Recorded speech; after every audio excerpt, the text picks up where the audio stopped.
Welcome to Sunday Mornings with Enlightenism. I'm Brother Malcolm. And I'm Sister Carolyn. And we are here today to share some Enlightenism insights with you on this beautiful Mother's Day in sunny California. And I trust it's all well with all of you all around the world.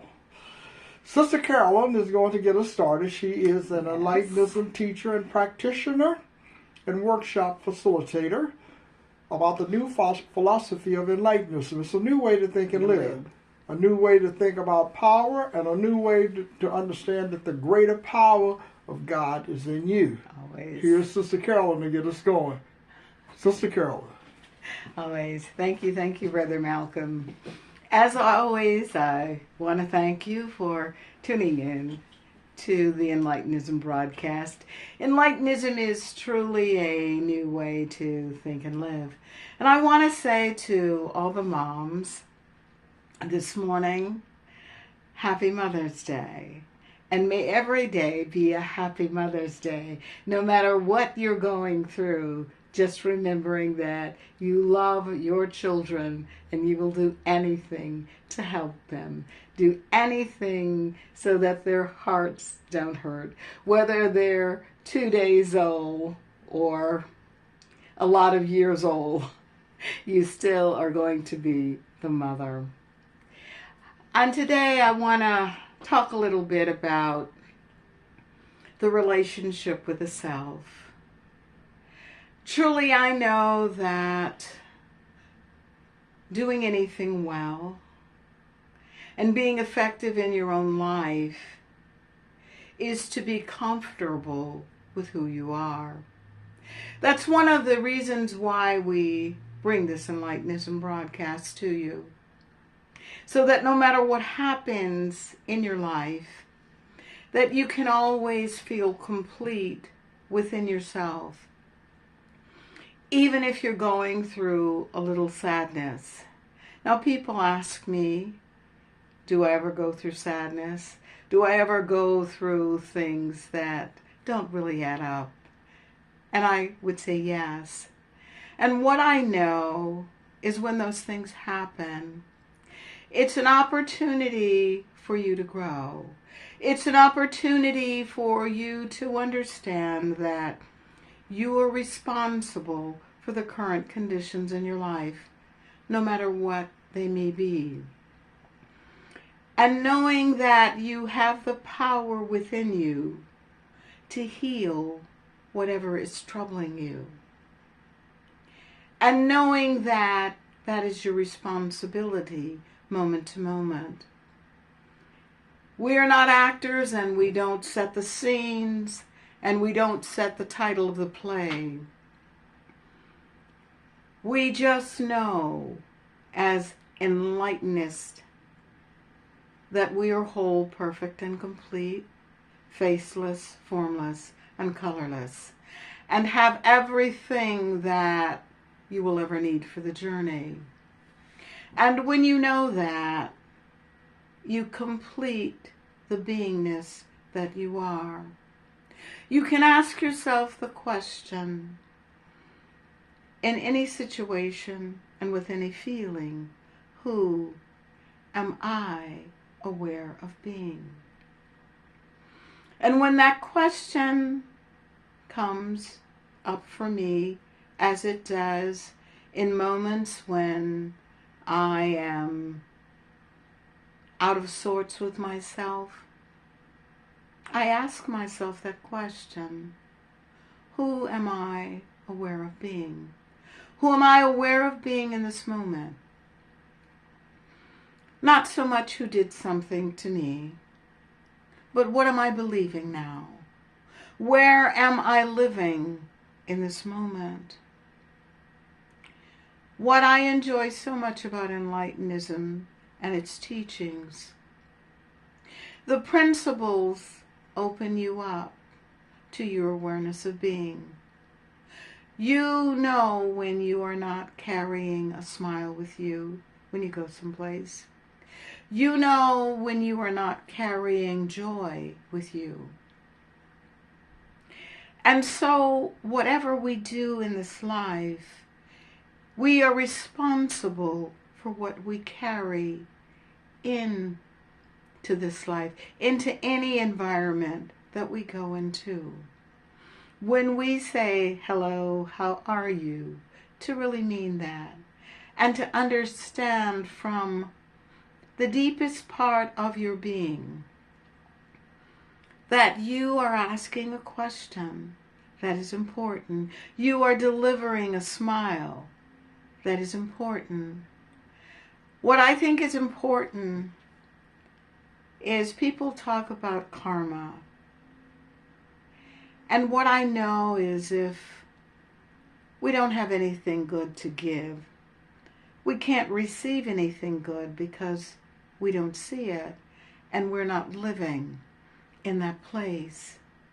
The idea of Enlightenism is to understand, and I can't stress it enough, that you were born whole, perfect, and complete, faceless, formless, and colorless, and have everything that you will ever need for the journey.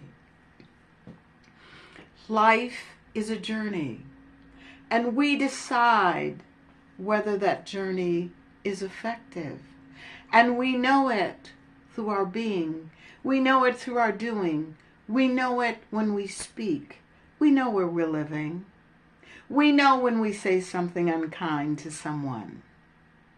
The idea is to understand the fullness that you are, to understand the completeness that you are.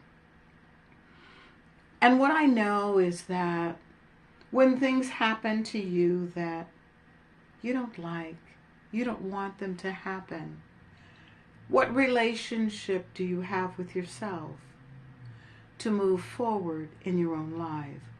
What are you thinking if someone doesn't do what you assumed or thought they should do? How do you live that piece of your life? Do you live it in anger? If you were to deal mathematically with percentages of compassion, anger, love, and you rate yourself, you don't have to ask anyone. You know the truth about your beingness. You know that in your life, how much anger you store, how much anger you carry with you, how much compassion you have in your life. How much are you willing to give? How much are you willing to let go of those little things that trouble you because you have not yet cleaned out your belief system? You have not allowed yourself to unlearn some of the habits that you've gotten into. Enlightenism is about healing. And when we go into the inner self, we discover who we are. And typically, we don't do this when we're happy because we're showing up the way we want to. What is difficult is when you're not happy. What is difficult is when you're not complete and you're not feeling complete. It's the feeling that you don't want to store. And what I know with Enlightenism is that you have the power within you to unlearn. You have the power within you to have a relationship with yourself, a healthy relationship where you are defining who you are, not someone else.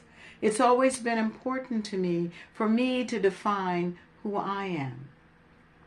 And when I do that, then I can claim it, be responsible for it, and unlearn those patterns, those victim patterns that has caused me the pain in my life. I know who brings on the pain. I know that it is our belief system that brings on the pain. It is when I have forgotten that I am whole, perfect, and complete, faceless, formless, and colorless, and have everything that I will ever need for the journey. One of the things that I know is that we can't hear that enough because we don't always live from it. And when we're not living from that truth about who we are, then we're living from someone else's truth. We're living from what we have been taught by well-meaning others. It doesn't mean, as I say so often on this broadcast, that we have to dislike them. But it is about driving the point home within the self. We have the power to heal ourselves. We have the power to heal our beliefs. We have the power to step out of toxicity. What I know as a mom is that you get to do that with your children. Have we always done it? Do we always do it? No. But you have the opportunity every moment in your life to speak to the hearts of your children and let them know how much you love them, how much compassion you have, and then to show them in the activity. We can show them what we want them to be and not always tell them. We can be the vehicle of expression. We can be the vehicle of change. And then we show them how to unlearn toxic behavior. We show them how to put a smile in their words, how to put compassion in their thinking. We show them that. So this Mother's Day, we still have the gift of giving compassion, of love, and all those things that are wonderful. So you have everything that you will ever need for the journey. And a gift in you is a gift to them. So a monetary gift does not matter as much as the gift of the mind and the heart. With all that, I want to introduce Brother Malcolm, bringing his part to this wonderful broadcast. He's a speaker, a teacher, and creator of Enlightenism. Brother Malcolm. Thank you so much, Sister Carol. You're welcome. Great insights today, great broadcast, great message, great Mother's Day message for all of the mothers in the world today that are alive, and those that are passed on. Just know that everything is fine in consciousness. Thank you so much, Sister Carol. I'm Brother Malcolm. I'm going to take a few minutes to share some insights with you on Enlightenism and the great power within you. You hear me talk a lot, or both of us, Sister Carolyn and I, talk a lot about the greater power of God being within you. What does this really mean? Now, when we're talking about the greater power of God within you, that is a different conversation than the way I was taught as a child and throughout my life, that God was in another place, that God was even omnipresent, but coming from a different source, like in a place in the sky, and God was everywhere. But I really didn't understand that. I didn't understand it at all, because a lack of understanding comes from a lack of knowledge about the greater power within you. Self-discovery is a very important part of changing your life and getting direct knowledge of what you have faith in. See, people talk a lot about faith, but what is the faith in? What is it based on? It's based on some information that we receive from other people. It's not self-discovery. In many instances, it's related to interpretations about God from other people. And when you get your own interpretation, and then you can understand some of the things. I may have some problems with the language that was used by King James when he was rewriting the Bible. But one thing is clear: the kingdom of heaven is within you. It's in your consciousness. We are here on a journey, and each one of us has this consciousness of God within. Now, when we don't know the consciousness of God is within us, then we assume that it's somewhere else based upon what someone else is telling us. So some of the philosophers believe that, all human beings were basically evil and corrupt. and that you needed to have all types of laws and so forth to deal with our evil nature, that we were divinely created as evil. And that's from a lack of understanding about who we are. And you can call somebody evil, you can call somebody a heathen, you can call them unhuman. And people have done that. And if you believe that you are powerless and unhuman and not godlike, then you have to ask yourself, who are you aware of being? If you're not aware of God being in you, then what is in you? And what you're aware of being in you is what other people have told you about God. For example, where did prayer initiate? Where did it come from? Where did prayer begin as a form of communication with God? It came from somebody. It came from somebody else who said that this is the way that you should communicate to the greater power. But did it come from the greater power itself, or did it come from someone establishing a ritual that they believe they will connect to the greater power? With Enlightenism, we believe that and understand and know that when you work in the mind, you discover a new form of communication. A new form of communication is with your mind, the consciousness within the mind. And so the conscious and mind, I'm using this simultaneously. They're interchangeable in terms of the word usage. There's a power in you that's greater than you, and that power in you is consciousness. And if you work in the mind long enough, then you will discover this power for yourself. And then you will know that you are greater than the person that you are aware of being. You will know that freedom is in the mind. The slave victim can have all the faith that you want to have in what you have heard about God and others, and you'll still remain powerless. You're not going to get any power, not in your mind, to free yourself of the beliefs, no matter how much faith you have. Because faith is not what's going to change you unless you have faith in yourself and the power within you. And the faith and the power that's within you is the God within you is consciousness. And if you can use it correctly, you can move mountains, metaphorically speaking. And at a certain level, literally speaking.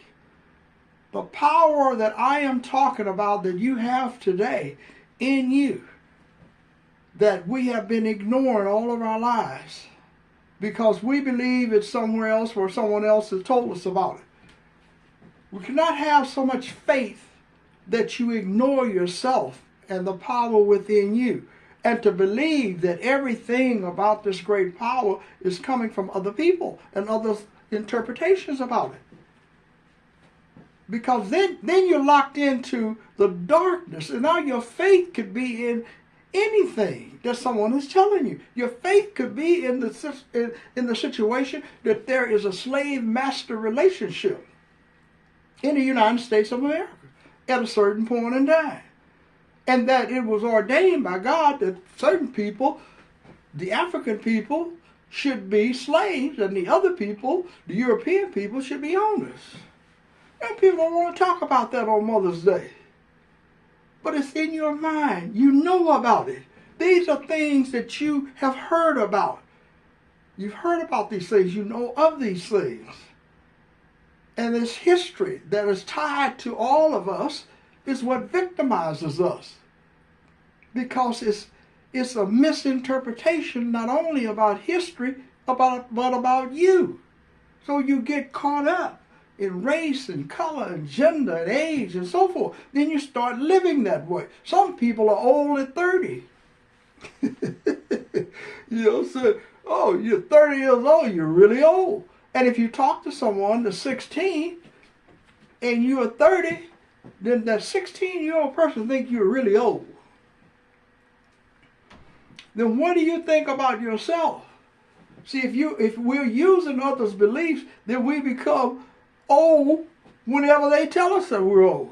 Society says you're old, and then you believe it. And then you go and look at history, you look at other people, and you think that you're old. You're not old. It's your beliefs that make you a certain age. And then you begin to act out those beliefs. It's what's in you. You don't have to teach a slave to be a slave. After a while, the slave will automatically become that which the slave is aware of, or the victim, or to be powerless, or to believe that others have a power that can help you overcome the conditions in your life, and that one day, by and by, you're going to be free. But not in this world. And God is in this world, in you. And it's the greater power within you. That's what the National Bible Society is about. That's what the work that we are promoting. We are promoting a simple message. The greater power of God exists in you as consciousness. It's simple. And that this power must be discovered by you in order for you to change how you think and live. It's not, you must have the faith in yourself to believe that you have the power within you. Search for the power. And then when you get the power, when you begin to discover the power within you, then your faith is about something you know, not what you've heard about. So these are different interpretations, and you can go to the National Bible Society at www.nationalbyesociety.org. Support our work. Yes. You have a page there. Make a tax-deductible donation to the National Bible Society so that we can continue to promote this work. Absolutely. This is an online ministry where we're dealing with this online. It's not a traditional way that we have been accustomed and taught to deal with consciousness, spirituality. This is a different way. Yes. It's the new way. It's the Enlightenism way. It's the way of freedom. And the freedom is within you. And remember, I'm Brother Malcolm. I'm Sister Carolyn. And we believe and know the greater power of God is within in you as consciousness. Have a great day. See you next time. Thanks for listening.